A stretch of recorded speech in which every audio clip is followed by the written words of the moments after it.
Iya, baik, saudara-saudari, selamat malam, selamat berjumpa kembali di pertemuan yang kedua. Kita akan melanjutkan pendalaman tema tentang bebas dari marah.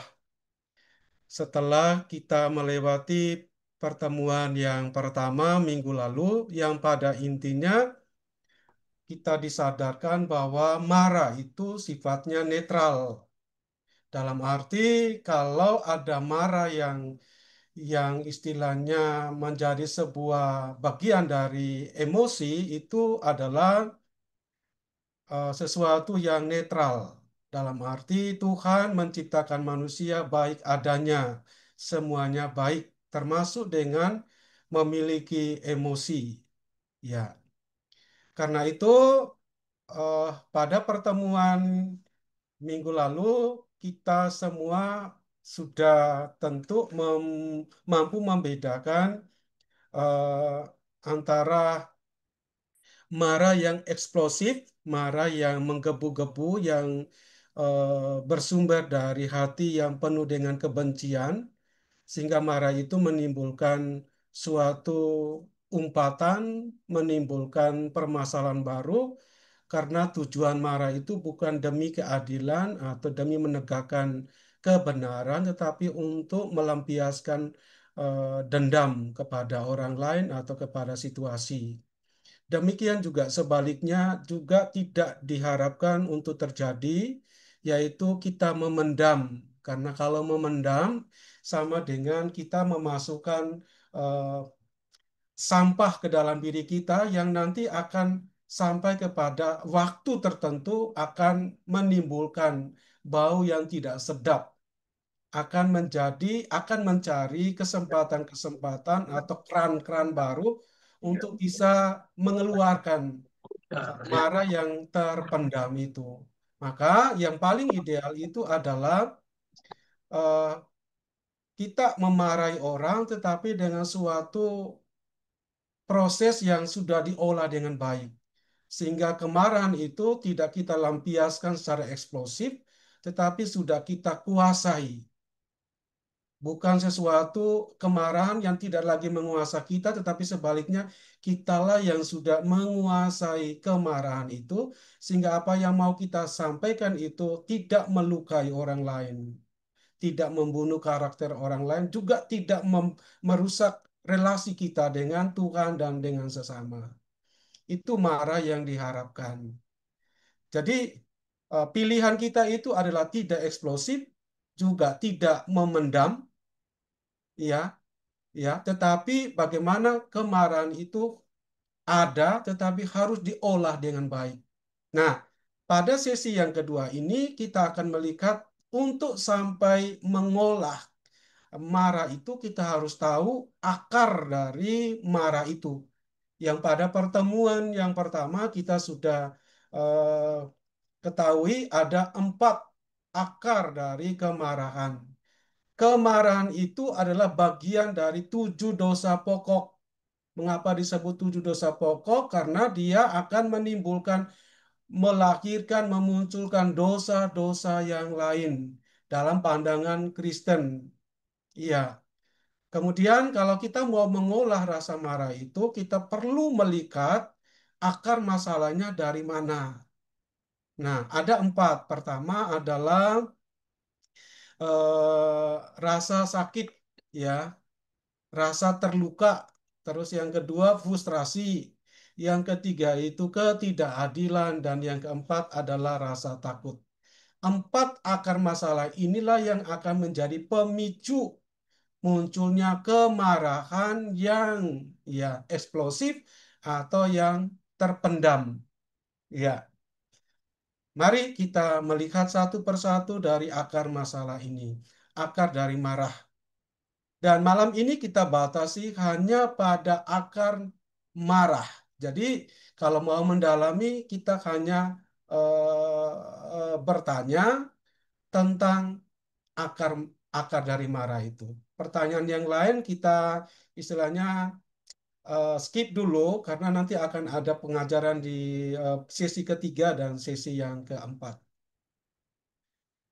Baik, untuk melihat akar dari marah, kita perlu melihat mendalami lagi soal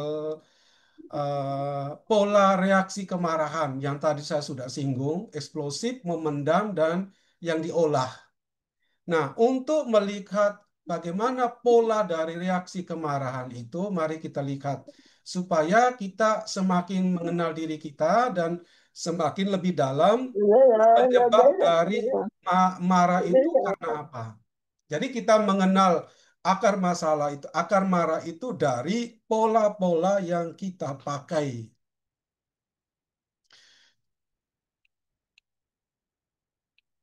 Baik, mengenali pola reaksi kemarahan. Jun Han dalam How to Handle Your Emotion halaman di 115 sampai 118 mengidentifikasi ya beberapa pola umum respon terhadap kemarahan yang perlu kita kenali dalam diri kita sendiri. Jadi kita diminta untuk melihat pola kemarahan dalam diri kita itu yang bagaimana. Satu, pola meledak. Apa itu? Yaitu langsung mengekspresikan kemarahan secara verbal atau fisik. Kalau verbal itu dengan kata-kata, fisik itu dengan tangan, dengan badan, dan seluruhnya. Sering kehilangan kendali. Jadi istilahnya marah yang tanpa kendali, tanpa kontrol, lost control.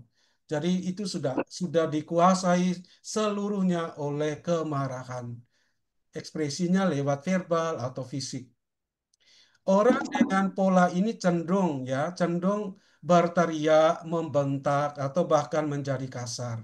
Ini sering terjadi kalau kita menyaksikan pertengkaran, perkelahian antar remaja Udah atau mulai nih. mungkin suami atau istri, ya, yang nampaknya itu sudah tidak bisa lagi mengendalikan diri, sehingga muncul ya verbal yang berteriak, membentak, atau saling berkelahi. Nah, kita melihatnya, menilainya menurut Alkitab. Alkitab memperingatkan, janganlah lekas marah di dalam hatimu. Jadi lekas di sini. Jadi lekas itu menunjukkan soal meledak. Nggak bisa ada time waktu atau jeda waktu yang kemudian dimasukkan ke dalam pikiran dulu, direfleksikan dulu, ditenangkan dulu, baru kirim ke emosi, baru mengeluarkan itu. Jadi itu terjadi pembajakan amigdala. Jadi stimulus dari luar, apapun yang menimbulkan kemarahan tidak dikirim ke otak tetapi langsung ke emosi. Yang secara psikologi itu disebut dengan pembajakan amigdala. Jadi mestinya jalannya panjang tapi kemudian dibajak oleh stimulus itu masuk ke otak lalu kemudian muncullah rasa marah yang Muncul. meledak-meledak itu. Ya, karena itu pengkhotbah mengatakan, janganlah lekas marah di dalam hatimu, karena amarah tinggal dalam dada orang bodoh. Jadi jelas sekali hubungan antara emosi, pikiran otak, dan kebodohan. Orang yang tidak matang, tidak mengirim stimulus apapun yang dari luar itu ke otak, itu artinya tidak melakukan proses berpikir yang panjang. Dia langsung mengirimnya ke otak. Sehingga orang demikian itu oleh pengkhotbah dikatakan orang bodoh. Ya. Mengapa dikatakan bodoh? Karena lekas marah. Itu pola yang pertama. Pola yang kedua adalah pola menghindar. Ya, menghindar. Itu juga tidak diharapkan. Menghindari konfrontasi dan konflik, tetapi memendam. Nah, ini. Tetapi memendam kemarahan di dalam. Nah, kalau orang memendam itu sepertinya kita menyumbat keran. Tidak boleh keluar. Jadi air itu masuk kembali ke dalam aliran saluran. Tapi nanti dia akan mencari di mana tempatnya yang bisa dia keluar. Jadi air itu hukumnya itu adalah mencari ruang di mana yang memungkinkan dia bisa keluar. Dalam bahasa yang sehari-hari atau populer itu yang bocor halus dalam arti ada tekanan kata yang istilahnya menimbulkan tidak nyaman pada orang ya. Dia tidak langsung eksplosif tapi ada kata-kata yang cetus yang membuat orang lain itu tidak nyaman Itu adalah bocoran-bocoran dari emosi yang menggunakan pola menghindar, marah yang menggunakan pola menghindar. Dia memendam, tetapi kemudian akan muncul secara tidak sadar. Pola yang ketiga itu pola menyendiri. Nah, itu juga tidak diharapkan. Menarik diri dari interaksi sosial ketika marah, seringkali untuk mendinginkan kepala. Meskipun kadang bermanfaat, jika berlebihan dapat menghambat resolusi konflik dan komunikasi yang sehat. Jadi dia aman menghindar dari sumber yang menimbulkan amarah, tetapi relasi hubungannya dengan sesama itu menjadi tidak ya baik, ya tidak harmonis. Dia selalu menghindar, ya seperti main umpatan itu ya. Jadi bersembunyi, kemudian perasaan itu tidak akan hilang meskipun secara fisik dia bersembunyi karena orang itu memperkarakan orang lain, membawa orang lain kepada persoalan yang tidak pernah selesai itu ke dalam pikiran dan perasaannya. Tidak selesai atau tidak sengaja diselesaikan. Orang menarik diri dari interaksi sosial. Ada banyak pertanyaan kepada saya, apakah Romo ini pilihan yang terbaik? Kalau memang orang itu sulit untuk berdamai dengan kita, ya kita ya menghindar dari orang itu. Ini pilihan sebenarnya dilematis, tetapi yang idealnya adalah kita berusaha dengan ketenangan dan kesabaran atau dengan amarah yang sudah kita kuasai untuk bisa face to face bertemu dengan orang yang memunculkan amarah dalam hati kita. Ketika kita bertemu, sebenarnya kita membebaskan hati dan pikiran kita dari amarah itu. Sehingga kita menjadi orang yang damai, orang penuh sukacita. Sepanjang kita menyimpan kemarahan atau menarik diri, menjauhkan diri atau tidak mau bertemu dengan orang itu, maka kemarahan itu akan tetap menjadi racun dalam hidup kita. Yang akan merembes sama dengan menghindar tadi. Dia akan merembes, akan mencari bocor-bocornya. Maka ketika relasi kita dengan orang tertentu itu tidak baik, maka juga akan menimbulkan istilahnya apa ya? Mempengaruhi relasi kita dengan orang lain. Iya, jadi seperti itu. Jadi ini seperti wabah yang kalau tidak diselesaikan maka akan berdampak secara sosial.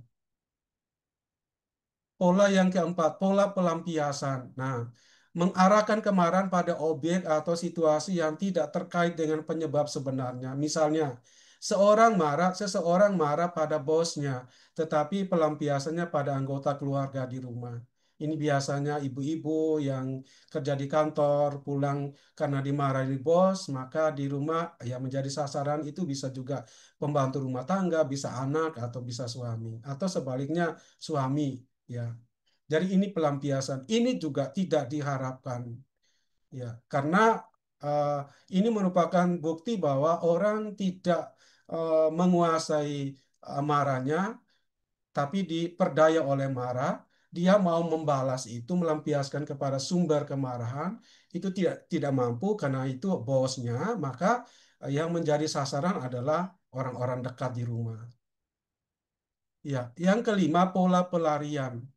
Pola pelarian itu seperti menggunakan zat atau aktivitas tertentu untuk mengalihkan atau meredam perasaan marah. Ini bisa berupa makanan, alkohol, media sosial, atau perilaku adiktif lainnya yang menutupi masalah sebenarnya seperti narkoba, minum mabuk, dan sebagainya. Itu adalah pelarian dari kemarahan. Sesuatu yang disimpan, dia tidak mampu melampiaskannya kepada siapapun pada objeknya, objek tertentu. Kemudian larinya salah satunya adalah kepada minum alkohol, narkoba, dan sebagainya. Hiburan-hiburan yang tidak sehat. Nah, ini baru kita ketemu bahwa ternyata kemarahan yang tidak diolah dengan baik akan menimbulkan dosa-dosa yang baru. Yang keenam, pola penghukuman. Menggunakan kemarahan sebagai alat untuk menghukum orang lain melalui sikap dingin. Nah, penolakan atau manipulasi emosional. Han menyebutkan bahwa pola ini sering tidak disadari oleh pelakunya. Ya, misalnya begini ya, ada orang yang memiliki dendam masa lalu kepada eh, mana? Kepada seseorang, misalnya teman kelas ya, waktu di SMP atau SMA. Nah, ketika dia menjadi bos, Ya, dia berjumpa dengan bawahan-bawahan. Maka dia karena memiliki dendam masa lalu yang tidak bisa dia lampiaskan kepada sumber kemarahan pada masa lalu. Karena kedudukannya itu dia akan melampiaskan rasa marah yang sudah dia pendam lama dengan menghukum orang lain. Ya, itu kalau dia adalah seorang pemimpin. Tapi kalau orang yang tidak memiliki kuasa, ya bukan pemimpin atau memiliki power tertentu, maka pilihan sikapnya adalah dingin, ya sikap dingin, tidak menyapa, ya ketika temannya bercerita yang lucu tidak merespon dengan tertawa, jadi dingin, ya itu adalah suatu pola amarah yang bersifat menghukum, ya menghukum orang lain. Demikian juga penolakan dan manipulasi emosional. Han menyebutnya bahwa pola ini sering tidak disadari oleh pelakunya. Jadi kalau orang misalnya dingin, mutung, kemudian tidak mau berteman, ya itu juga bagian dari pola kemarahan. Ada orang memilih-milih teman ketika masuk dalam kelompok rohani, kongregasi apa, dia selalu melihat ini adakah orang itu. Nah, kalau sudah ada orang di situ, dia akan enggan untuk masuk. Itu berarti dia sebenarnya marah, tapi bentuk marahnya polanya adalah penghukuman, tidak mau bergabung, tidak mau menerima orang itu. Kemudian manipulasi emosional itu adalah sebenarnya marah, tetapi dia tunjukkan dengan senyum. Ya, ada senyum yang tulus, ada senyum yang mengungkapkan kemarahan sebagai sebuah bentuk manipulatif.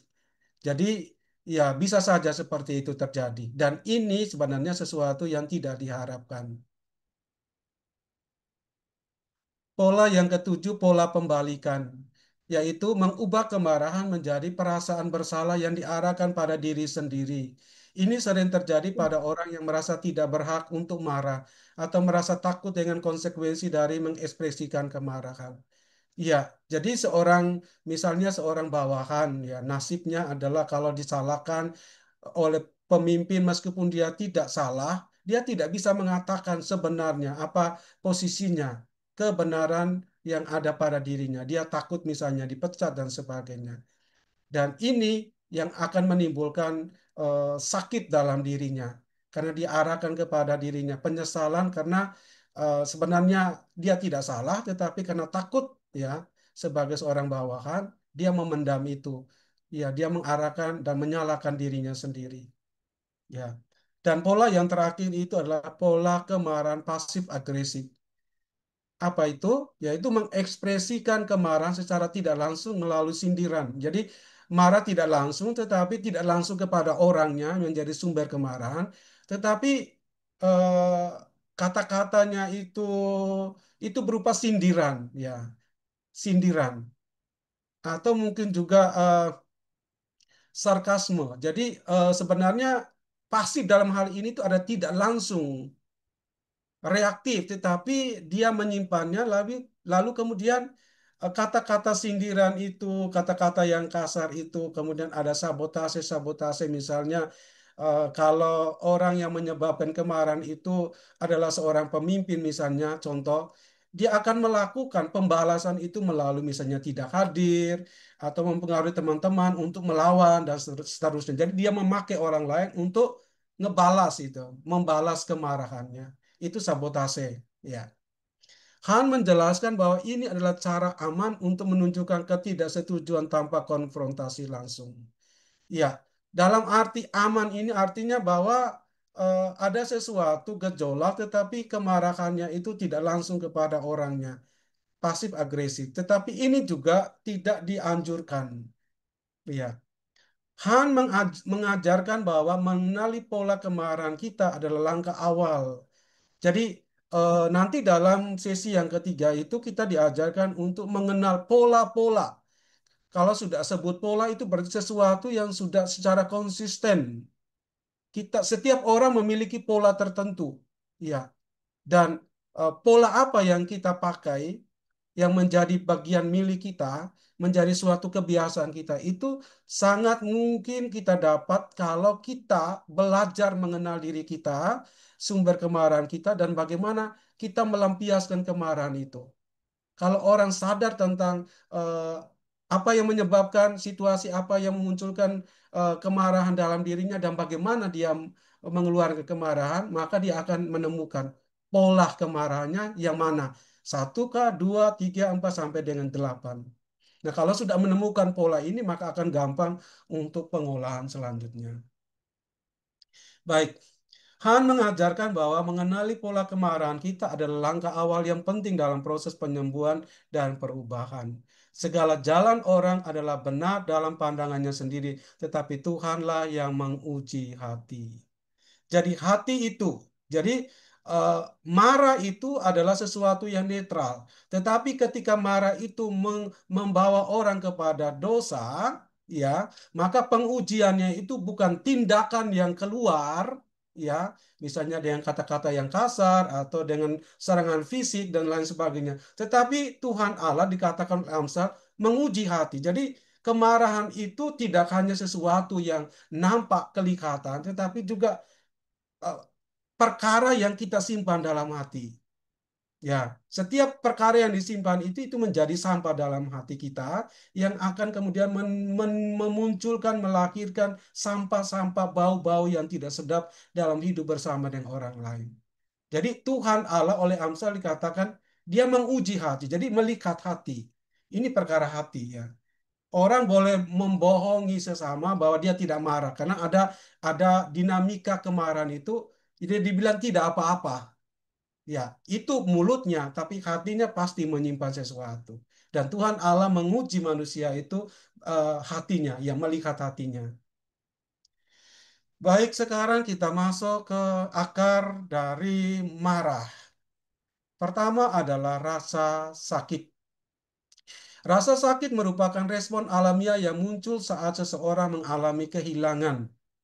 Kehilangan barang, kehilangan orang yang dikasihi, atau cedera atau luka emosional. Pengalaman sakit bisa mempengaruhi seluruh aspek kehidupan seseorang, dari cara berpikir hingga pola interaksi dengan orang lain. Sumber rasa sakit seringkali berasal dari peristiwa kehilangan yang signifikan. Jadi kehilangan yang istilahnya signifikan itu artinya yang cukup mempengaruhi orang, ya. Seperti apa? Kematian orang yang dicintai, seperti perceraian atau kehilangan pekerjaan. Itu yang signifikan, yang menimbulkan rasa sakit.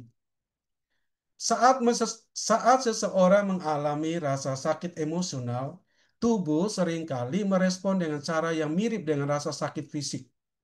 Penelitian menunjukkan bahwa bagian otak yang aktif ketika kita mengalami sakit fisik juga aktif saat kita mengalami sakit emosional, yang menjelaskan mengapa kita menggunakan ungkapan seperti hati yang terluka atau jiwa yang tersayat. Ya. Rasa sakit dapat dirasakan secara fisik atau emosional, atau bahkan kombinasi dari keduanya. Rasa sakit fisik biasanya dapat diidentifikasi dengan jelas lokasinya, seperti sakit di kepala atau nyeri punggung. Ya, sakit di kepala itu merupakan reaksi dari saraf empatik. Ya, saraf empati itu ada di tulang punggung, ada di dada, ada di perut, itu semua. Yang memunculkan kalau ada stimulus, dia akan bereaksi dan memunculkan sakit kepala, kemudian lambung, dan seterusnya. Ya. Namun, rasa sakit emosional seringkali lebih sulit untuk diidentifikasi dan dijelaskan. Ini bisa terasa seperti tekanan di dada, kekosongan di perut, atau sensasi berat yang tidak dapat dijelaskan. Ya. Durasi sakit hati, sorry, durasi sakit, rasa sakit juga bervariasi. Jadi ada yang lama, ada yang sebentar, begitu. Dan intensitas rasa sakit juga sangat bervariasi, tergantung berat atau ringannya rasa sakit itu, dan juga kondisi, ya, kemampuan eh, badan dan psikis seseorang. Dampak rasa sakit itu antara lain gangguan tidur, bahkan tidur berlebihan sebagai mekanisme pelarian. Jadi ada orang yang sulit tidur, tetapi ada orang yang sering tidurnya berlebihan. Ya. Dan semua itu merupakan mekanisme pelarian yang mempengaruhi fungsi otak, kemudian konsentrasi, dan kemampuan untuk mengatasi stres sehari-hari. dan menciptakan siklus negatif yang sulit diputus. Jadi kalau sudah diganggu dengan rasa sakit, itu dia akan sulit tidur atau tidurnya berkelebihan. Jadi pagi sampai malam, malam. Jadi orang tidak bangun-bangun. Itu adalah sebuah mekanisme pelarian. Ya, karena eh, yang mempengaruhi kerja otak. Jadi otaknya mau istirahat, jadi sebagai pelarian. Atau barangkali karena otaknya itu berfungsi sangat peka dengan ingatan-ingatan rasa sakit, malah dia tidak bisa tidur. Ya, seperti itu. Nah, sekarang coba kita hubungkan hubungan rasa sakit dengan marah. Rasa sakit emosional yang tidak diakui atau diproses dengan benar seringkali berubah menjadi kemarahan dalam jangka panjang. Ini terjadi karena kemarahan seringkali menjadi emosi sekunder yang lebih mudah untuk diekspresikan daripada kesedihan. Mengapa? Ya, kalau kesedihan itu seringkali itu susah untuk diekspresikan. Ya, kesedihan itu susah sekali. Coba ketika misalnya ketika orang lagi terluka atau lagi kehilangan, kadang-kadang orang tidak sedih, orang tidak menangis. Nah, mengapa? Karena kesedihan itu sesuatu yang sulit untuk dikerjakan karena dia memaksa sekian banyak saraf untuk bisa mengaktifkan kesedihan itu. Sedangkan marah itu mudah sekali. Ya, mudah sekali. Demikian juga soal kehilangan atau rasa sakit yang mendasarinya. Jadi eh, orang memilih lebih mudah untuk marah daripada sedih gitu. Ya. Proses transformasi dari sakit ke marah ini seringkali terjadi tanpa disadari. Kenapa? Dia tidak membutuhkan sekian kerja saraf karena sarafnya hanya sedikit, maka bekerjanya juga tidak disadari. Ya. Kalau semakin banyak saraf yang dipakai, maka orang akan masuk dalam proses sadar karena prosesnya menjadi lebih lama. Ya, sedangkan marah itu prosesnya cepat, ya, karena dia akan bekerja pada saraf simpati, lalu menggerakkan sumsum tulang belakang, lalu menggerakkan dadanya, jantungnya berdebar-debar, perutnya itu menjadi apa istilahnya dipengaruhi sedemikian sehingga seluruh energinya itu dikeluarkan dan memunculkan rasa marah, seperti itu. Jadi kerjanya langsung berkaitan dengan saraf simpati. Yang ketiga, untuk mengatasi kemarahan yang berasal dari rasa sakit, seseorang harus terlebih dahulu mengakui dan menghadapi rasa sakit yang mendasarinya. Jadi, kalau orang marah atau kita marah, ya kurang lebih kita diminta untuk melihat mengapa saya marah. Pasti ada penyebab akar yang lain. Apakah rasa sakit atau yang lain. Jadi jangan langsung menghakimi atau menghukum diri karena marah. Tetapi coba untuk masuk lebih dalam mengapa saya marah. Pasti ada penyebabnya. Sesuatu yang harus digali. Dengan membawa rasa sakit ini ke permukaan dan menghadapinya dengan cara yang sehat, seseorang dapat mulai memutus siklus kemarahan yang merusak dan bergerak menuju pemulihan sejati.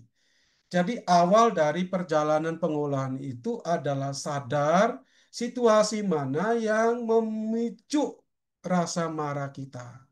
Dua, bagaimana pola-polanya. Kalau kita habis marah misalnya, tidak menghiraukan, tidak memberi waktu untuk merefleksikan, ya, mengapa saya marah? Apa yang menyebabkan? Itu nanti tidak akan pernah sampai dengan bahwa kita dengan suatu kesadaran mau memperbaiki diri dan hidup sehat secara emosi. Ya. Sekarang yang kedua, frustrasi, akar marah yang kedua. Frustrasi adalah kondisi psikologis yang muncul ketika keinginan, tujuan, atau harapan seseorang tidak tercapai atau terhalang. Jadi orang berjuang, orang merencanakan sesuatu, sudah buang banyak waktu, banyak uang, dan sebagainya, perhatian, tapi tidak berhasil, terhalang, terhambat. Maka peristiwa itu memunculkan frustrasi. Dan kalau ini terus-menerus dialami, maka ya kemarahan itu merupakan bentuk sekunder yang mengungkapkan bahwa orang itu mungkin sedang frustrasi. Masalahnya apa yang harus digali? Yang kedua, frustrasi bukanlah emosi tunggal yang sederhana, melainkan campuran kompleks dari kekecewaan terhadap orang tertentu, kekecewaan terhadap pekerjaan, atau ketidakberdayaan, ketidakmampuan untuk merealisasikan mimpi-mimpi baiknya. Atau mungkin orang berada dalam kebingungan, orang sulit untuk mencari jalan keluar, orang sulit untuk mengambil keputusan dan sebagainya. Itu memunculkan eh, namanya saraf simpati frustrasi, ya. Dan seringkali dan yang itu yang memicu kemarahan, ya. Ia muncul saat seseorang menghadapi hambatan berulang. Jadi kata berulang ini menjadi sesuatu yang harus digarisbawahi. Frustrasi yang berulang-ulang itulah yang akan menjadi pemicu stimulus munculnya marah. Ya. Frustrasi juga terkait erat dengan perasaan tidak berdaya tadi. Ya. Penyebab frustrasi. Satu, ketidakmampuan meraih target pribadi. Kegagalan mencapai tujuan meskipun sudah berusaha maksimal dan menggunakan semua sumber daya yang tersedia. Sudah berusaha mati-matian, tapi tidak berhasil. Ini penyebab dari frustrasi. Dua, faktor lingkungan atau orang lain yang menghalangi keinginan. Ada penghambat-penghambat lingkungan yang tidak mendukung dan sebagainya. Itulah yang menjadi penyebab dari frustrasi. Situasi eksternal yang di luar kendali yang membatasi kemampuan untuk maju atau mencapai tujuan.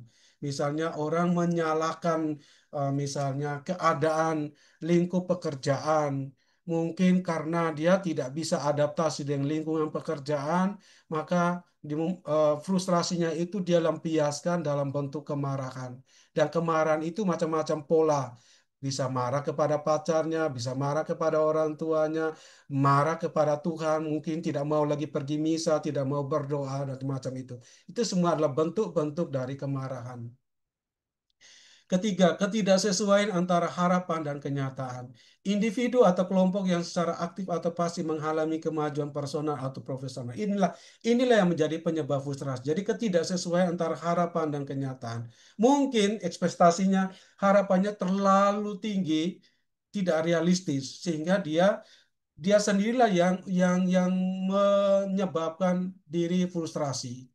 Jadi untuk mau mengobati, mengolah frustrasi supaya tidak menimbulkan marah, ya itu hidup realistis, menerima apa adanya. Tapi itu nanti dibicarakan di sesi berikutnya. Gejala frustrasinya, ya satu, mudah tersinggung atau uring-uringan. Ya, perasaan mudah tersinggung ini biasanya ditandai dengan perubahan nada suara. Dari suara yang istilahnya suara yang penuh sukacita, ya kemudian karena frustrasi yang berlebihan, ya suaranya menjadi suara dalam, datar, ya. Kemudian penggunaan kata-kata yang lebih keras dari orang yang jarang menggunakan kata-kata yang keras kasar, tiba-tiba muncul kata-kata itu pertanda orang itu sedang frustrasi, ya. Atau bahasa tubuh yang menunjukkan ketegangan seperti mengepalkan tangan dan mengerutkan dahi. Itu merupakan gejala dari frustrasi. Berikutnya munculnya keinginan untuk menyerah pada tujuan atau aktivitas yang sebelumnya dikejar dengan semangat. Jadi sepertinya orang sudah pasrah, tidak mau lagi melanjutkan. Nah, ini tanda bahwa orang sedang dikuasai oleh frustrasi. Pikiran seperti apa gunanya terus mencoba. Ya, ini adalah kata-kata yang sebenarnya menggambarkan orang sedang frustrasi. Jadi dia sudah pasrah, dia sudah tidak mau lagi untuk melanjutkan. Apa gunanya terus mencoba? Atau dia akan mengatakan ini terlalu sulit bagi saya. Ya, kata-kata itu akan muncul pada orang yang sedang frustrasi. Yang berikutnya secara fisik, ya sakit kepala. Jadi urat kepalanya tegang, nyeri otot, ya, terutama di leher dan bahu. Demikian juga masalah pencernaan, lambung, ya, dan perubahan pola tidur. Tidurnya menjadi lebih sedikit. Frustrasi sebagai akar marah. Sekarang kita hubungkan dengan marah. Frustrasi yang menumpuk seiring waktu menciptakan tekanan emosional yang signifikan. Jadi, frustrasi ini adalah sesuatu yang dialami oleh seseorang karena kegagalan atau apapun pengalaman yang secara terus-menerus atau berulang. Ya, jadi ini seringkali mencari jalan keluar melalui ekspresi kemarahan. Jadi kalau orang yang frustrasi itu, ya ekspresi yang paling mudah untuk digunakan itu adalah kemarahan. Tadi saya sudah jelaskan. Ketimbang kesedihan. Jika tidak ada cara yang konstruktif untuk mengatasi atau mengekspresikan frustrasi ini, kemarahan menjadi katup pelepasan yang alami. Ya. Dua, frustrasi dapat menimbulkan emosi marah yang diarahkan ke dalam terhadap diri sendiri atau keluar terhadap orang lain. Jadi sekarang kita hubungkan dengan pola-pola tadi. Jadi orang mengekspresikan kemarahan itu karena penyebabnya frustrasi itu bisa kepada diri sendiri eksplosif atau bisa sorry, diri sendiri itu memendam dan keluar itu secara eksplosif. Ketika diarahkan ke dalam, kemarahan bisa muncul dalam bentuk kritik diri yang keras. Jadi orang mengutuki diri, orang membenci diri sendiri, mengatakan dirinya bodoh, tidak mampu, dan seterusnya. Ya, jadi dia menghakimi dan mengadili dirinya sendiri. Ya, seperti gejala masokisme. Jadi orang menyakiti dirinya sendiri dengan statement penghakiman dan penilaian terhadap diri sendiri yang negatif. Ya, jadi dengan kritik diri yang keras, perasaan tidak mampu, atau bahkan perilaku merusak diri, ya seperti narkoba atau suntik dan macam-macam itu orang jatuhnya ke sana, itu merusak diri. Daripada hanya menangani gejala kemarahan, pendekatan yang lebih efektif adalah mengidentifikasi dan mengatasi frustrasi yang mendasari. Jadi selalu setiap akar masalah, akar marah itu kita disadarkan bahwa yang baiknya itu adalah mengenal ya akar masalah, akar marah. Dan tentang frustrasi ini diminta untuk bagaimana? Untuk menyesuaikan tujuan yang lebih realistis. Supaya tidak marah, ya caranya apa? Caranya orang dibantu untuk menargetkan sesuatu yang real, tidak melampaui kemampuan. Itulah sikap yang disebut dengan realistis. Atau pengembangan strategi baru untuk mengatasi hambatan. Atau bahkan pengakuan dan penerimaan bahwa beberapa hal berada di luar kendali kita. Jadi artinya realistis. Jadi harus mengatakan bahwa oh yang ini saya tidak mampu, yang ini saya mampu. Sesuatu yang tidak mampu jangan dipaksakan, sedangkan sesuatu yang mampu diusahakan. Nah, itu adalah suatu tindakan yang bersifat realistis supaya tidak jatuh ke dalam frustrasi yang berkepanjangan. Yang berikut rasa ketidakadilan. Yang ketiga, akar marah yang ketiga.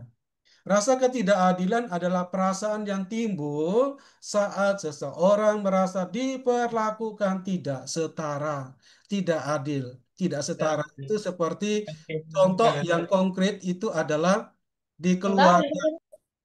Ya, orang tua cenderung memilih ya pilih kasih ya kepada anak. Anak yang kurang dikasihi atau istilahnya tidak dinomor disetarakan dengan anak yang lain akan merasa ini adalah sebuah ketidakadilan dan ini menimbulkan sebuah pergulatan batin merasa tidak layak, tidak pantas dikasihi dan ini secara tidak sadar kita akan membangun sebuah kepribadian anak yang selalu merasa haus akan kasih sayang dan orang yang haus akan kasih sayang itu berada dalam kelabilan emosi, mudah sekali marah, mudah sekali berontak dan arogan. Ya. Jadi diperlakukan tidak setara, tidak adil atau dizalimi, jolimi dalam berbagai konteks kehidupan. Ya, seperti kalau di konteks sekolah itu anak-anak yang selalu dibully, itu merupakan bentuk ketidakadilan yang menimbulkan dampak-dampak negatif, terutama soal kemarahan. Perasaan ini muncul ketika terdapat kesenjangan antara perlakuan yang diterima dengan perlakuan yang diyakini layak atau adil untuk diterima. Ya, ini sangat-sangat konkret di dalam kehidupan bersama kita. Rasa ketidakadilan sering terkait dengan konsep harga diri dan nilai personal. Kalau dia diperlakukan tidak adil, maka membawa di alam bawah sadar orang yang diperlakukan tidak adil. Apalagi itu kalau dialami oleh seorang anak kecil usia TK, SD itu akan menjadi sesuatu yang eh, menghantam suatu konstruksi ketahanan diri dan harga diri dari anak itu yang akan memperparah kehidupannya dan kelabilan emosinya. Mereka akan mudah tersulut oleh sesuatu yang mereka rasa bahwa ini suatu ketidakadilan, ya. Dan itu akan memunculkan peperangan dalam dirinya. Ketika seseorang merasa diperlakukan tidak adil, mereka mungkin menafsirkan hal ini sebagai indikasi bahwa mereka tidak dihargai, tidak dihormati, atau dianggap kurang penting dibandingkan orang lain. Ini sangat riskan dalam kehidupan keluarga hidup bersama. Ya. Rasa ketidakadilan ini bukan hanya tentang situasi eksternal, tetapi juga tentang bagaimana seseorang menafsirkan dan merespons situasi tersebut. Dua orang yang menghadapi perlakuan yang sama bisa memiliki respon yang sangat berbeda, tergantung pada nilai-nilai mereka, pengalaman masa lalu dengan ketidakadilan, dan kemampuan mereka untuk memisahkan tindakan dari identitas pribadi. Artinya ini, poin ini mau mengatakan bahwa kalau orang sudah merasa dirinya tidak dihargai, tidak dihormati karena diperlakukan tidak adil, itu akan banyak sekali reaksi-reaksi yang istilahnya bersifat melawan, ya, sesuatu yang dia rasakan menyebabkan dia tidak dihargai, tidak dihormati. Itu seperti kita menginjak, ya, ular, ya. Dia akan berontak membalas kemarahan dengan menggigit kita. Jadi eh, menginjak ular itu sama dengan seseorang yang diinjak, tidak dihargai, tidak dianggap sebagai manusia. Maka orang yang tidak dihargai, tidak dianggap manusia itu akan mudah dan labil sekali untuk berontak. Dan itu revolusi-revolusi dalam kehidupan masyarakat, dalam keluarga itu dalam bentuk yang lain, ya, itu akan terjadi dan mudah sekali terjadi karena ini ketidakadilan. Tanda-tanda rasa ketidakadilan. Pertama, perasaan dirugikan. Rasa menjadi satu-satunya pihak yang menderita. Jadi dia merasa dia adalah orang yang satu-satunya menderita. Karena setiap rasa ketidakadilan itu selalu merupakan sebuah perbandingan. Kenapa saya diperlakukan berbeda dari orang lain? Ya.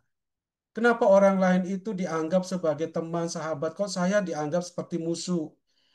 Ini adalah sebuah dinamika psikologi yang sangat-sangat riskan untuk di, eh, di, dijadikan pengalaman yang menyakitkan, yang membangkitkan perlawanan-perlawanan yang sifatnya emosional dari orang-orang yang, ya, dianggap merasakan ketidakadilan itu.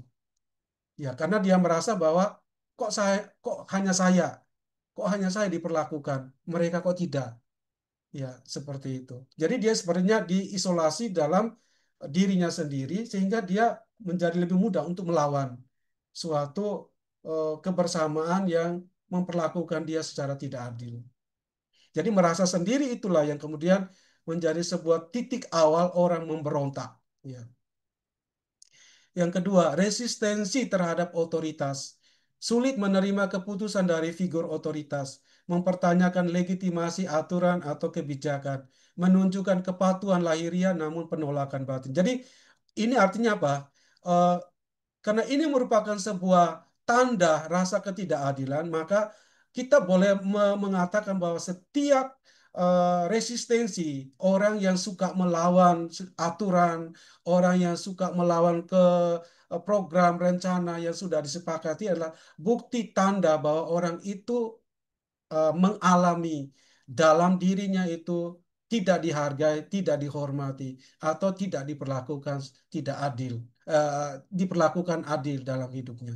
Jadi orang yang merasa bahwa sesuatu yang tidak adil itu harus dilawan dan perlawanan itu terjadi ditandai dengan resistensi terhadap otoritas, melawan pemimpin, melawan aturan dan sebagainya.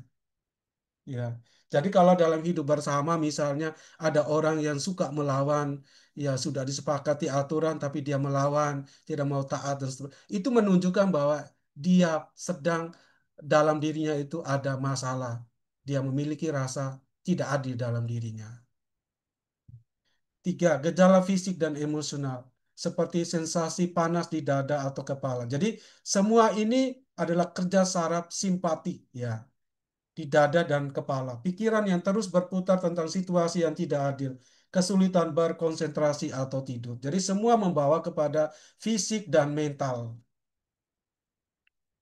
Rasa ketidakadilan dan kemarahan. Rasa ketidakadilan merupakan pemicu kuat untuk kemarahan karena secara langsung menantang nilai-nilai dasar keadilan dan kesetaraan yang dipegang banyak orang. Meskipun kemarahan dapat menjadi respon alami terhadap ketidakadilan, kemarahan yang tidak dikelola dengan baik dapat memperburuk situasi dan menciptakan siklus negatif. Jadi kalau tidak disembuhkan dari rasa ketidakadilan, maka kemarahan itu akan menciptakan siklus negatif, memunculkan kemarahan baru, masalah baru. Dan dia menjadi orang yang selalu memberontak dan orang lain itu menjadi sasaran pemberontakan, lepas dari itu penyebabnya atau tidak. Jadi ketidakadilan barangkali dengan orang lain, tetapi karena tidak diolah dengan baik, maka orang lain yang bukan menjadi dari penyebab dari kemarahan atau ketidakadilan itu juga akan merasakan karena dia akan hadir sebagai orang yang arogan, yang suka melawan dan sebagainya. Ketika kemarahan berubah menjadi dendam atau kebencian, fokus bergeser dari mengatasi ketidakadilan menjadi keinginan untuk membalas dendam atau melihat pihak lain menderita. Ya, jadi ini yang tingkat parahnya. Dia ingin membalas ketidakadilan itu. Seperti ambil contoh, anak yang diperlakukan tidak adil atau misalnya anak dari single parent, bapaknya yang pergi ketika dia masih kecil, maka dia akan membalasnya nanti. Ya, banyak sekali bentuknya. Itu adalah sebuah pelampiasan yang sudah pada puncaknya. Ya, seperti itu. Dia akan mencari orangnya untuk membalas dendam. Pada tahap ini, kemarahan tidak lagi berfungsi sebagai mekanisme untuk memulihkan keadilan, tetapi justru menjadi sumber ketidakadilan baru ketika individu yang marah mulai memperlakukan orang lain dengan cara yang tidak adil sebagai respon terhadap ketidakadilan yang mereka rasakan. Ya, ini sangat bahaya dalam hidup bersama. Ketiga, kemarahan yang berasal dari ketidakadilan juga dapat berfungsi sebagai mekanisme pertahanan terhadap perasaan tidak berdaya yang seringkali menyertai pengalaman diperlakukan tidak adil. Tadi saya mengatakan bahwa orang bisa merasa tidak dihargai, tidak berdaya, menjadi rendah diri karena tidak dihormati, tidak diperlakukan tidak adil, tidak setara dengan orang lain. Maka kemarahan ini ya menjadi sebuah bukti pertahanan, pertahanan terhadap perasaan yang tidak berdaya tadi. Jadi rasa tidak adil itu dibungkus oleh kemarahan, ya. Daripada saya menunjukkan diri yang tidak dihargai, tidak dihormati karena ketidakadilan, ya mending saya menunjukkan kemarahan. Karena secara psikologi orang yang marah itu adalah orang yang menunjukkan power yang mempengaruhi orang lain secara negatif. Jadi kekuasaan yang tidak disadari untuk mempengaruhi orang lain, untuk menguasai orang lain. Daripada dia menunjukkan diri sebagai orang yang tidak berdaya. Ya, seperti itu. Marah memberikan sensasi kontrol dan kekuatan yang sementara, yang dapat menjadi lebih disukai daripada mengakui ketidakmampuan untuk mengubah situasi yang tidak adil. Ya, seperti yang saya katakan tadi. Daripada mengakui ketidakadilan atau kelemahan diri yang tidak dihargai, dihormati, mending menggunakan ya marah ya sebagai kekuatan kontrol dan kekuatan yang sementara menguasai orang lain. Dalam konteks ini, kemarahan menjadi penutup untuk rasa sakit dan kerentanan yang lebih dalam. Memahami dinamika antara ketidakadilan kemarahan ini sangat penting untuk mengembangkan respon yang lebih sehat dan konstruktif terhadap ketidakadilan. Yang terakhir, rasa takut, ya. Rasa takut adalah emosi dasar yang muncul sebagai respon terhadap ancaman, bahaya, atau ketidakpastian, baik yang bersifat nyata maupun yang dirasakan. Ini merupakan mekanisme pertahanan evolusioner yang dirancang untuk membantu manusia mengenali dan merespon bahaya potensial dengan cepat. Ketika seseorang merasa terancam, tubuh mengalami serangkaian perubahan fisiologis, seperti detak jantung meningkat, pernapasan menjadi lebih cepat, dan adrenalin dilepaskan, yang mempersiapkan individu untuk respon lawan atau lari, fight or flight. Ini kerjanya saraf simpati. Ya, jadi kalau rasa takut itu akan munculkan itu seperti detak jantung, kemudian adrenalin itu semakin cepat untuk dilepaskan, pernapasan dan seterusnya. Rasa takut tidak selalu terkait dengan ancaman fisik langsung. Ya, jadi orang secara imajinatif berpikir menghadirkan sumber-sumber ketakutan itu. Itu sudah cukup memicu ya saraf simpatinya sehingga dia menjadi takut. Jadi misalnya kalau orang traumatis ya, traumatis misalnya pada masa kecil dia selalu ditakut-takuti, ya ditakut-takuti misalnya ular, maka dia selalu terbawa dengan traumatisnya itu. Ketika ular itu dihadirkan lewat saraf otaknya, maka dia sebenarnya saat itu pun ya saraf simpatiknya itu bekerja dan mempengaruhi dia sehingga dia menjadi orang yang mudah keringatan, detak jantungnya kemudian berdebar-debar dan seterusnya. Ya. Ini juga dapat muncul sebagai respon terhadap ancaman terhadap kesejahteraan emosional, status sosial, keamanan finansial, atau bahkan identitas. Ya, jadi itu rasa takut ya. Takut terhadap apa? Takut terhadap kesejahteraan emosional, ketidaknyamanan. Misalnya ketemu dengan orang yang suka bully, maka itu sebenarnya mendekatkan dia kepada sumber ketakutan. Ya, status sosial ya ketika dia hidup di tengah orang-orang yang berduit maka dia menjadi orang yang tidak nyaman, dia takut berinteraksi dan seterusnya, maka dia berisolasi. Kemudian keamanan finansial itu juga menjadi sumber ketakutan. Orang takut besok mau makan apa, ambil uang dari mana, dan seterusnya. Kalau sakit dan seterusnya, bagaimana untuk biaya perawatan. Semuanya itu menjadi sumber-sumber ketakutan. Pikiran dan keyakinan seseorang tentang situasi tertentu sangat mempengaruhi apakah mereka akan mengalami ketakutan dan seberapa intens ketakutan tersebut. Jadi, semuanya bermula dari keyakinan dan pikiran. Pikiran yang kemudian memicu, ya, stimulus yang sudah dirasakan bertahun-tahun yang lalu dihadirkan kembali, sehingga seperti mendekatkan seseorang pada objek yang menjadi sumber ketakutan. Jenis-jenis rasa takut. Rasa pertama, takut gagal adalah salah satu jenis ketakutan paling umum yang dapat melumpuhkan potensi seseorang. Ketakutan ini bukan hanya tentang kegagalan itu sendiri, tetapi lebih pada konsekuensi yang dibayangkan akan mengikuti kegagalan tersebut. Ya, penolakan, penghinaan, dan penilaian negatif dari orang lain. Seperti misalnya, ya, orang belum mulai tetapi sudah membayangkan kalau saya gagal akibatnya apa.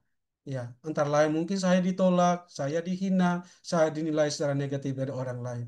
Ini adalah orang yang takut gagal. Ya. Orang dengan ketakutan ini sering mengadopsi strategi menghindari risiko, seperti tidak mencoba aktivitas baru, menunda proyek penting, atau menetapkan tujuan yang terlalu rendah. Dalam kasus yang ekstrim, takut gagal dapat menghasilkan sindrom impostor, di mana seseorang meskipun memiliki bukti keberhasilan, dia sebenarnya mampu karena ada pekerjaan, ada sesuatu yang dia lakukan itu pernah berhasil. Tapi karena sudah sindrom impostor, ya, dia terus-menerus merasa tidak kompeten dan takut akan terungkap, ya. Ketakutan ini sering berakar pada pengalaman masa kecil ya, standar keluarga yang terlalu tinggi atau peristiwa traumatis sebelumnya yang melibatkan kegagalan publik.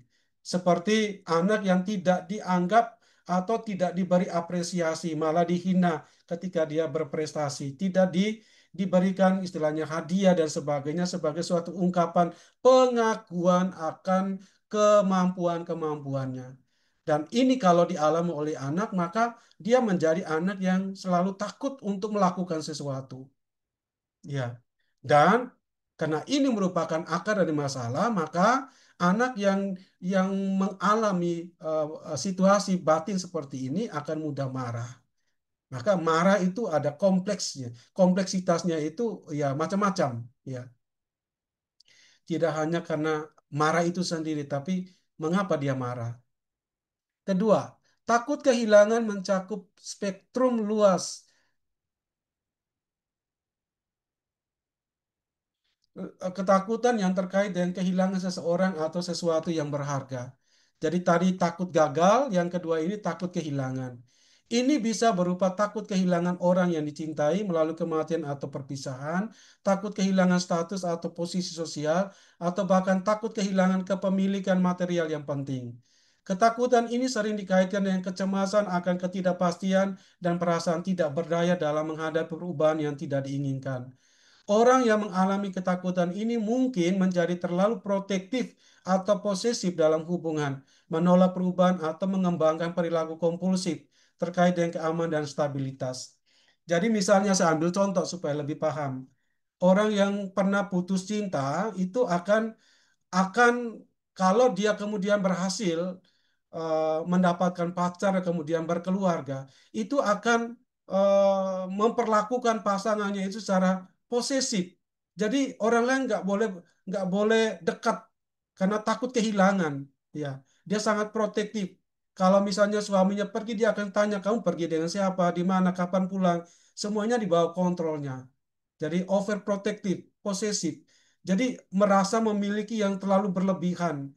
Itu semua muncul kenapa? Karena takut kehilangan. Pernah merasa kehilangan dan rasa kehilangan itu tidak diolah dengan baik sehingga melahirkan suatu gejala psikologi yang baru yaitu terlalu posesif sehingga mengembangkan sebuah perilaku kompulsif. Apa itu kompulsif? Sesuatu gerak tindakan batin atau fisik yang terus-menerus untuk mengantisipasi rasa takut, menghindari rasa takut. Contohnya, ya ya, daripada saya kehilangan, saya akan menemani suami saya kemanapun dia pergi. Ya, atau barangkali karena takut sakit, karena dulu pernah saya keracunan makanan, maka setiap ada makanan saya akan cek. Ini masaknya itu ada apa, ada apa, ada apa, ada apa. Semua setiap saat makan dia akan ngecek itu. Itu sesuatu yang sudah mengakar kuat menjadi sebuah yang terulang kembali, terulang terus-menerus menjadi sebuah kebiasaan tapi bersifat kompulsif yang sebenarnya tidak rasional karena bergantung pada gejala itu. Ya.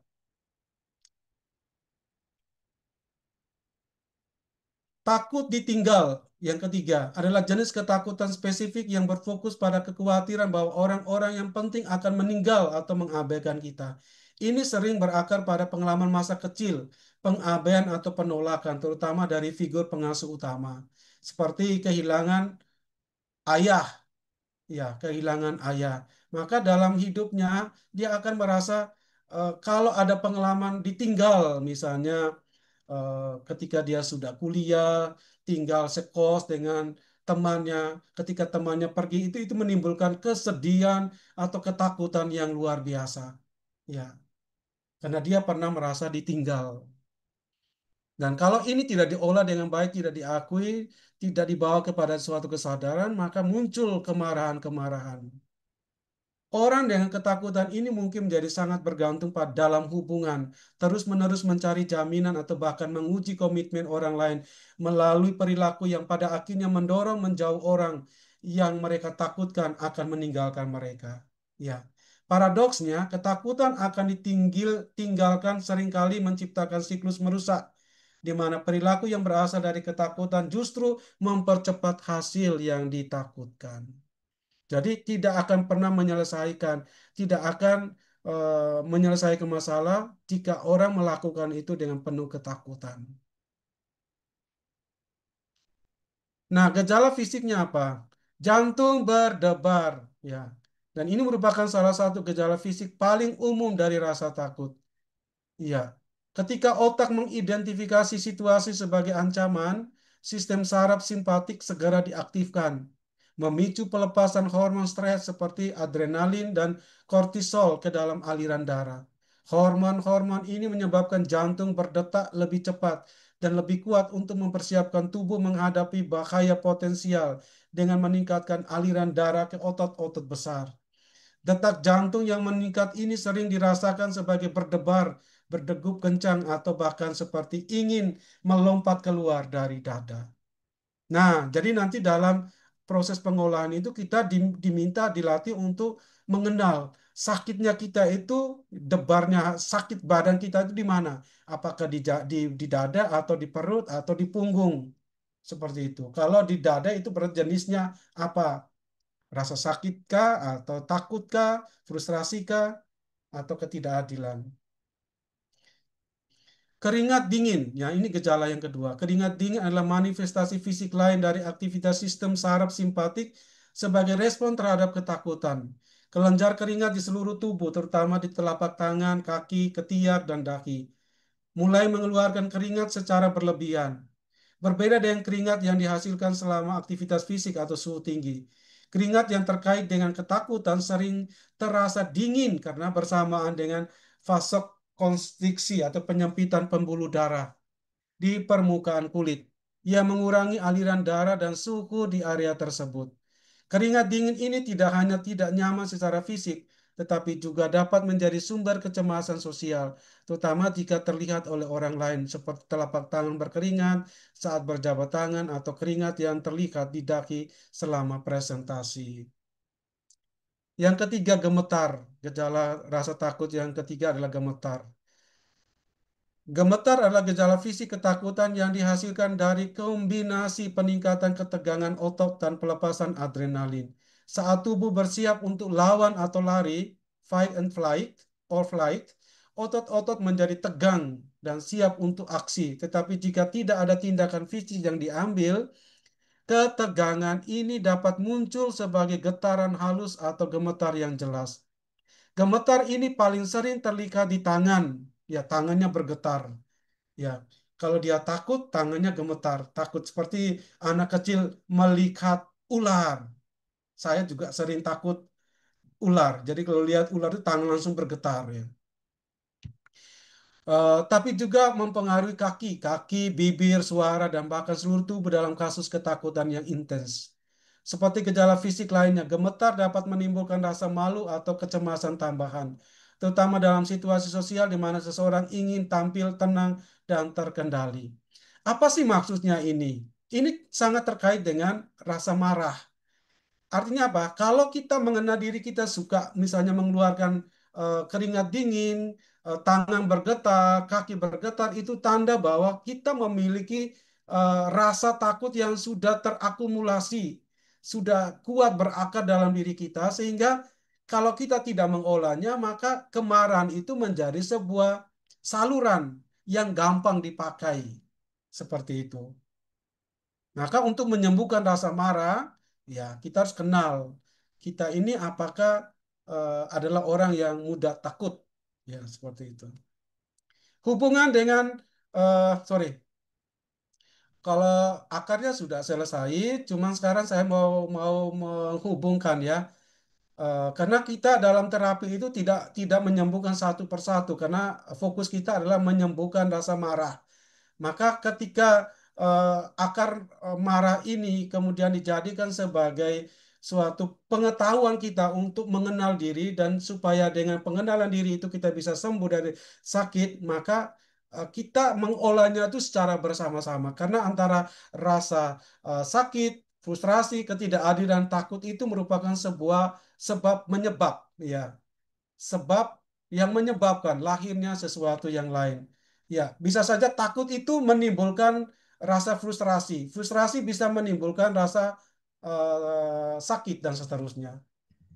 Baik, jadi berikutnya bagian yang terakhir ya, tolong bersabar. Keempat, akar kemarahan, rasa sakit, frustrasi, ketidakadilan, dan takut jarang beroperasi secara terpisah. Iya. Sebaliknya, mereka sering saling terkait dan memperkuat satu sama lain, menciptakan jaringan emosi kompleks yang dapat menghasilkan kemarahan yang intens dan berkepanjangan jika tidak ditangani dengan tepat. Misalnya, pengalaman ketidakadilan biasanya disertai dengan rasa sakit emosional. Jadi kalau orang mengalami ketidakadilan, maka muncul rasa sakit. Sakit ini jika terus-menerus dihadapkan pada sistem yang tampaknya tidak responsif atau acuh tak acuh, misalnya orang memprotes ketidakadilan, tapi protesnya orang itu tidak didengar oleh lembaga atau pemimpin, maka dia akan menimbulkan rasa sakit, juga menimbulkan frustrasi, orang kecewa karena apa yang dia dia sampaikan itu tidak didengar. Jadi rasa marah, rasa sakit, frustrasi itu ada hubungan sebab akibatnya. Demikian juga frustrasi yang berkelanjutan dapat menimbulkan ketakutan bahwa situasi tidak akan pernah berubah atau bahwa seseorang tidak memiliki kekuatan untuk mempengaruhi hasil. Dengan cara ini, satu pengalaman awal dapat memicu rantai reaksi emosional yang semakin meningkatkan kemungkinan respon marah. Ya. Interaksi antara akar-akar ini juga dapat dilihat dalam bagaimana mereka mereka saling memperkuat. Takut itu sering meningkatkan sensitivitas seseorang terhadap rasa sakit. Ya, kalau sudah dalam keadaan takut, dia akan lebih peka terhadap rasa sakitnya. Misalnya apa? Ketika dia takut menghadapi teman-temannya, maka dia akan semakin rasa sakit dalam. Jadi ingatan yang kata-kata yang dia rasakan itu menjadi sebuah sumber kesakitan. Kata-kata yang menimbulkan pelecehan terhadap dirinya itu akan hadir kembali. Karena ketika dia dia melihat sumber ketakutan itu ada di depannya, maka rasa sakit hatinya itu muncul bersamaan dengan pikiran. Jadi pikiran itu menjadi menangkap stimulus dari sumber ketakutan itu, memunculkan rasa sakit dalam eh, pikirannya, lalu kemudian semua yang menjadi penyebab dari sakit itu tuh menguasai dirinya sehingga dia menjadi orang yang takut sekaligus orang yang sakit. Ya, ini membuat pengalaman yang menyakitkan terasa lebih intens. Rasa sakit dapat menyebabkan orang menjadi lebih waspada terhadap potensi ketidakadilan. Ya, jadi seperti orang kalau sudah sakit itu tidak gampang untuk mempercayai orang. Ya, orang melihat orang lain itu sebagai musuh atau sumber yang harus sumber ketakutan yang harus dihilangkan. Karena dialah yang menimbulkan ketidakadilan, komplikasi antara rasa sakit, frustrasi, ketidakadilan, rasa takut itu saling saling mempengaruhi. Ketidakadilan yang dirasakan dapat memperdalam frustrasi, terutama jika upaya untuk memulihkan keadaan tampaknya tidak efektif. Frustrasi yang meningkat ini kemudian dapat memperkuat ketakutan awal bahwa seseorang tidak memiliki kendali atau bahwa dunia pada dasarnya tidak aman atau adil. Siklus saling menguatkan ini dapat dapat menjebak seseorang dalam pola pikir dan perilaku negatif yang sulit diputus tanpa intervensi yang disengaja. Sangat penting memahami interkoneksi antara keempat akar ini dalam proses penyembuhan. Daripada mencoba mengatasi satu akar secara terpisah, pendekatan yang lebih efektif adalah mengakui bagaimana setiap akar mempengaruhi dan dipengaruhi oleh yang lain. Ya, ini mungkin berarti mengeksplorasi bagaimana ketakutan masa kecil telah membentuk persepsi tentang ketidakadilan di masa dewasa, atau bagaimana rasa sakit dari pengkhianatan masa lalu meningkatkan tingkat frustrasi dalam situasi saat ini. Dengan memahami jaringan kompleks ini, seseorang dapat mengembangkan strategi yang lebih komprehensif dan efektif untuk mengelola kemarahan dan emosi yang mendasarinya daripada hanya menangani gejala permukaan. Demikian Bapak Ibu, terima kasih ya sudah mendengarkan saya. Maaf kalau saya agak cepat dan tidak tidak runtun untuk menjelaskannya. Tetapi nanti kalau ada pertanyaan saya akan menjawabnya. Silakan saya kembalikan ke Ibu Bei. Iya, Romo Karolus, terima kasih atas pengejaran yang mencerahkan.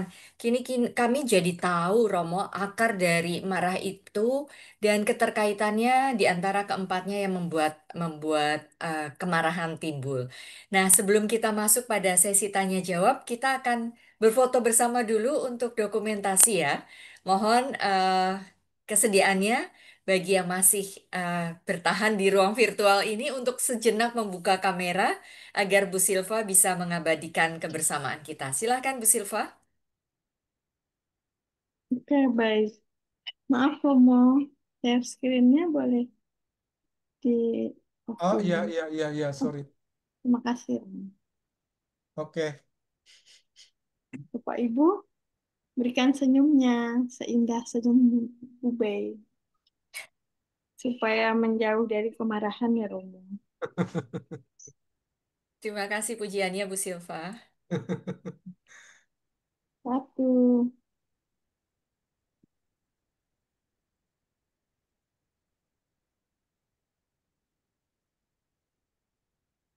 dua, tiga. Oke. Terima kasih, Ubay. Saya Ya, kembalikan. terima kasih Bu Silva. Romo Karolus, sudah ada beberapa pertanyaan yang masuk Romo sejak tadi sebenarnya. Dan Oke baik. ini kita sudah lewat 15 menit sebenarnya Romo dari jadwal yang diberikan kepada kita semua jam 9 karena ada Iya iya. beberapa dari peserta yang juga berasal dari wilayah tengah. Jadi Ya di sana sudah jadi sudah sangat beda larut. 1 jam ya. Ya, tak apa. Saya langsung bacakan saja pertanyaannya ya, Romo. Iya.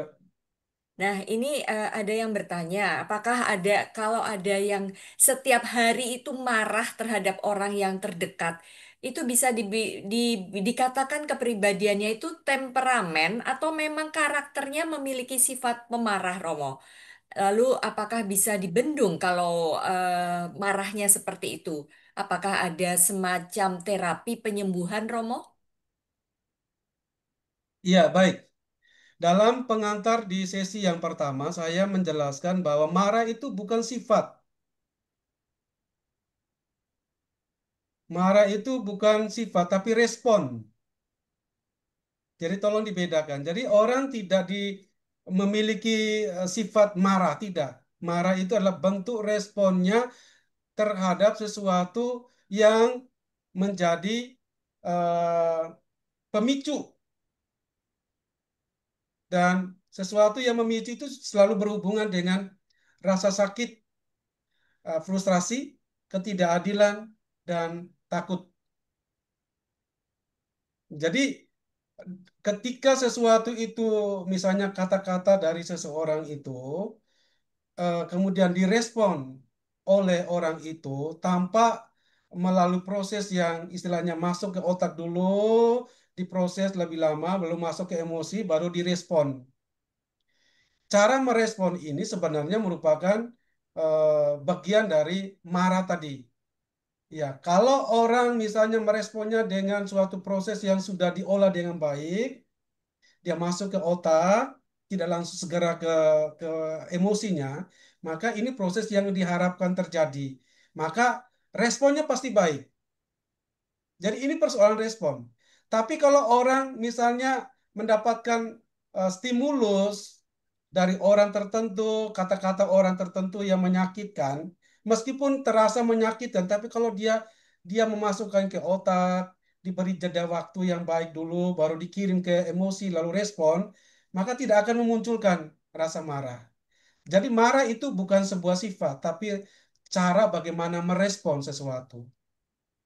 Karena bukan merupakan sifat, maka bisa diolah dengan baik dan mudah dilakukan.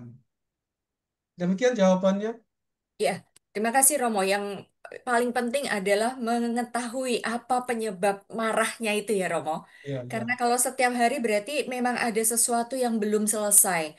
Dan itu betul. mungkin juga terus berulang dan bisa menimbulkan frustrasi Romo. Kemudian Ya, frustasi mengakibatkan marah juga. Pertanyaan berikutnya Romo, ini terkait dengan rasa sakit, terutama rasa sakit hati. Kalau ada seseorang yang merasa merasakan sakit hati terutama terhadap lawan jenis, lalu kemudian dia tidak bisa move on, Romo. Apakah itu bisa berarti bahwa orang tersebut belum berdamai dengan lawan jenis itu dan belum bisa memaafkan? Bagaimana caranya move on? Berarti ini kan juga salah satu bentuk kemarahan ya, Romo? Iya, sakit hati itu adalah akar. Ya, marahnya itu adalah apa? Ya, dia tidak bisa menerima siapapun yang adalah lawan jenis. Jadi sumbernya sudah melebar, sudah melebar. Ya. Jadi bentuk kemarahan itu harus disadari, tetapi akarnya yaitu satu, rasa sakit. Bentuknya bisa macam-macam karena setiap kemarahan itu kan merupakan sebuah respon. Respon itu bisa bermacam-macam, tapi sumbernya akarnya satu, yaitu rasa sakit. Ya. Ya, seperti itu. Maka tadi ditanyakan apakah itu pertanda bahwa orang belum mengampuni. Kalau saya sih belum sampai ke situ. Nanti sesi ketiga baru kita akan diajari. Atau nanti sesi keempat masuk ke wilayahnya wilayah spiritual. Tapi ini kan kita bicara soal psikologi. Oke. Ya. Jadi bahasanya saya adalah saya menggunakan kata belum diolah dengan baik, belum dilatih dengan baik. Kenapa? Orang belum mengetahui mengenal dirinya dan mengetahui akar dari kemarahan itu apa. Belum menemukan pola-pola kemarahannya apa. Apakah satu, apa kedua, atau delapan, tujuh, delapan, dan seterusnya. Ya. Jadi orang harus tahu itu. Dengan mengetahui, itu berarti orang sudah mengakrabi dirinya. Dan dengan mengakrabi diri dan tahu tentang respon yang benar terhadap sesuatu yang mungkin akan melukai kembali, mengungkit masa lalu yang menyakitkan. Orang sudah bisa tahu bahwa ini hati-hati loh kalau kamu memiliki bahwa kamu memiliki pengalaman ini, maka ketika kamu menghadapi situasi yang mirip dengan masalah itu, kamu hati-hati. Jadi seperti itu. Jadi pengenalan diri itu akan menciptakan pribadi yang mawas diri dan tahu merespon sesuatu secara benar. Kalau belum move on, itu pertanda bahwa rasa sakit hatinya itu belum dikelola dengan baik. Ya. Baik, terima kasih Romo. Yang pertanyaan berikutnya dia menanyakan bagaimana ini terkait dengan eh, perasaan tidak berharga. Ketika orang merasa tidak berharga, sebenarnya juga karena yang bersangkutan itu tidak mau berusaha atau tidak mau berjuang. Nah, Romo, bagaimana untuk menyadarkan orang yang seperti ini? Iya, baik. Tidak berharga, tidak berusaha, tidak berjuang itu merupakan eh, tanda ya, tanda gejala dari ketidakadilan. Hmm. Iya, tidak adil, diperlakukan tidak adil. Ketika orang merasa atau diperlakukan tidak adil kan muncul perasaan tidak dihargai, tidak dihormati. Maka akan melahirkan sebuah gejala mental yang baru bahwa ya orang menjadi malas untuk berusaha karena dia tidak dianggap, tidak dihargai. Jadi orang yang sudah mengalami posisi diri yang terlalu direndahkan sehingga dia istilahnya sudah termakan oleh labeling sosial. Jadi karena dia istilahnya merasa merasa dirinya tidak layak karena memang diposisikan tidak layak sampai dengan ketika melakukan sesuatu dia tidak pantas untuk melakukan. Jadi ini sebuah gejala yang sudah membuat mempengaruhi otak, mempengaruhi fisik, cara berpikir dan cara bertindak. Seperti itu. Jadi Baik. kalau menghadapi orang seperti itu, orang yang tidak mau berusaha, tidak mau berjuang itu, kita harus mengertinya adalah orang itu adalah orang yang masih dikuasai oleh perasaan tidak adil. Seperti itu. Ya. Ya, ini satu pertanyaan lagi Romo tentang kalau tadi ada rasa tidak berdaya. Nah, sekarang tentang bagaimana kalau merasa selalu dibully, lalu kemudian dikatakan bodoh sehingga dia selalu takut Romo. Ini apakah nanti juga dipelajari dalam sesi yang ketiga Romo? Ya, baik. empat akar dari marah itu kan saling kait mengait, berrelasi, berkoneksi. Jadi ketika orang misalnya dianggap bully, dibilang bodoh atau dibully itu kan berada pada ketidakadilan ya, akar ketidakadilan, akar Ya. dari marah yaitu ketidakadilan. Tadi saya mengatakan kalau orang merasa tidak adil itu akan memunculkan rasa sakit hati, frustrasi dan seterusnya. Jadi itu istilahnya saling kait mengait. Jadi kalau mau menyembuhkan ya kita akan menyembuhkannya itu ya pertama itu prosesnya itu mengenal diri, kemudian mengetahui pola-pola marahnya seperti apa, lalu akarnya apa. Lalu kemudian kalau menyembuhkan rasa marah bukan berarti hanya sorry, menyembuhkan rasa sakit hati bukan hanya melulu rasa sakit. Tapi ketika kita menyembuhkan rasa sakit, rasa ketidakadilan juga akan disembuhkan, frustrasi juga akan disembuhkan, takutnya juga akan disembuhkan. Karena empat-empatnya ini saling kait mengait. Nanti kita Baik. akan dibantu oleh suatu metode mindfulness Oh, yang mindfulness. berdasarkan pada terapi kognitif. Ya, Iya. seperti itu ya. Romo, kunci dari pengajaran pada malam hari ini adalah kita mengetahui akarnya ya, Romo ya. Iya, Ketika kita marah, itu sebenarnya eh, kalau membuat jarak dari kalau kemungkinan kita sudah mulai tenang ya, Romo, kita ya, mungkin akan bisa tahu. Tetapi ketika tadi marah langsung eksplosif, langsung meledak, ya, itu kita ya, sebenarnya yang muncul itu adalah bingung, Romo. Dan ya, kadang-kadang kita sendiri nggak tahu ini kok hal sepele kok bisa membuat saya meledak ya. Ada apa sebenarnya? ya. Nah, itu kadang-kadang membuat kita sebenarnya reaksi pertama adalah bingung, Romo. Tidak bisa mengetahui akar masalahnya. Ya. Eh, Mungkin Romo bisa memberi eh, tips yang lebih jitu apa sebenarnya yang bagaimana cara pertama kita bisa menemukan akar itu sehingga kita bisa tahu apa solusi yang harus kita ambil. Baik, mindfulness yang nanti sesi ketiga kita akan dalami itu adalah suatu metode yang menciptakan ketenangan, kesadaran penuh. Jadi diri kita itu dikuasai oleh pikiran dan emosi secara seimbang, stabil. Mindfulness itu artinya kita dilatih untuk menguasai seluruh pikiran kita dan emosi kita. Kita yang menguasai. Maka ketika orang mudah marah itu sebenarnya pertanda bahwa dirinya tuh belum dikuasai. Pikiran dan emosinya belum dikuasai. Dan latihan mindfulness itu adalah lebih kepada keheningan, ketenangan. Ya, hening dan tenang.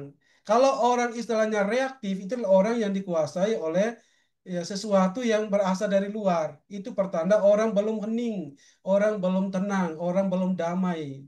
Seperti itu. Jadi, mindfulness itu latihannya adalah bagaimana orang hening dan menguasai, hadir secara total, hik ek nung saat ini dan di sini. Itu latihan yang sangat sederhana, tetapi akan membantu seseorang untuk mengolah dan menyembuhkan kemarahan yang istilahnya eksplosif atau memendam.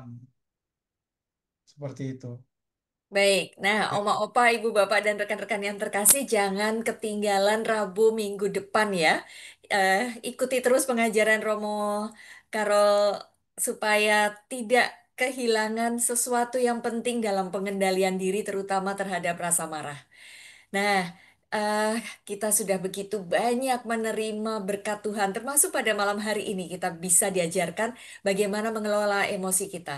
Dan karena itu, mari kita dengarkan sapaan Tuhan yang mengetuk hati kita untuk berbagi kasih. Tanda kasih itu silahkan Bu Silva mungkin bisa di-share, bisa dikirimkan melalui BCA dengan nomor rekening 504 028 5956 atas nama Regina Yoselin Lim. Terima kasih kepada semua yang sudah memberikan tanda kasih. Baik, kini kita dengarkan sepatah dua patah kata dari Wakil Pak Gunawan selaku Ketua Komunitas Mukjizat Kerahiman Ilahi yang malam hari ini Pak Gunawan berhalangan hadir dan digantikan oleh Ibu Jau Maria. Silakan Bu Jau. Terima kasih Ibu Bernadette, Ibu B yang sudah membawakan dengan baik pada malam hari ini. Kita sudah dipandu. Terima kasih terutama untuk Romo Karalusola yang sudah 2 kali berturut-turut ya Romo, masih ada 2 sesi lagi dengan pengajaran yang sangat luar biasa. Saya termasuk orang yang sumbu pendek, gampang marah juga, jadi mesti belajar supaya nggak sumbu pendek. Begitu ya Romo ya. Nanti mudah-mudahan saya bisa lolos ujian ini.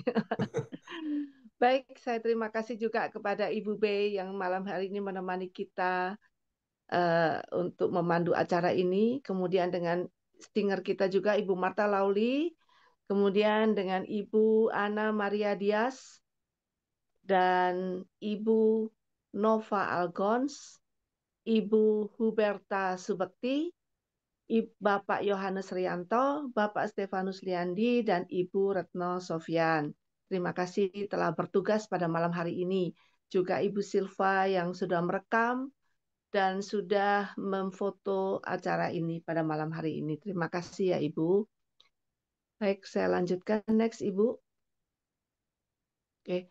Baik, kita akan bertemu lagi di minggu depan. Sebelum Romo nanti memberikan doa berkat, doa penutup, kita mendengarkan satu lagu lagi dari Ibu Marta Loli. Dipersilakan Ibu.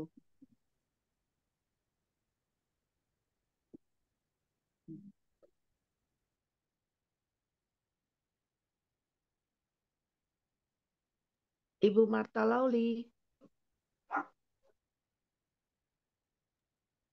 Mungkin Ibu Martanya sudah tidak ada di tempat ya, karena memang dari Binjai, sudah larut. Baik, kita langsung masuk ke dalam doa berkat dan doa penutup dari Romo Karolus ya. Terima Ya. kasih Romo, silakan. Mari kita berdoa. Ya Tuhan, kami telah melewati doa, ibadat, dan pengajaran kami. Kiranya apa yang kami lakukan dalam doa-doa kami berkenan di hadirat-Mu. Kami mohonkan rahmat penyembuhan bagi orang-orang yang kami doakan, kesejahteraan, sukacita, dan kesehatan bagi mereka semua. Surilah Engkau mengabulkannya. Dan melalui pengajaran ini kami mohon kami dibantu untuk merasa bahwa kami dipanggil untuk menyerupai sama seperti Kristus yang marah tetapi tidak berdosa. Kami belajar untuk menguasai diri kami, hati dan pikiran kami, sehingga apapun masalah yang kami hadapi, kami tidak meresponnya dengan marah, tapi dengan hati yang penuh damai, hati yang penuh pengampunan, mau menerima itu dan mau menikmati kebersamaan bersama dengan orang lain yang hidup di sekitar kami dengan penuh kedamaian yang Kristus berikan sendiri. Tuhan bersamamu dan Dan bersama rohmu. kiranya istirahat kita dan hidup kita selanjutnya diberkati oleh Allah yang Maha Kuasa, Bapa dan Putra dan Roh Kudus. Amin. Amin. Dengan demikian, selesai sudah acara kita pada malam hari ini. Sampai jumpa minggu depan pada hari Rabu 4 Juni untuk pengajaran sesi yang ketiga. Saya Bey, mohon maaf bila ada salah-salah kata dan ketidaknyamanan yang terjadi. Romo Karolus, terima kasih banyak atas waktu dan pengajaran Romo.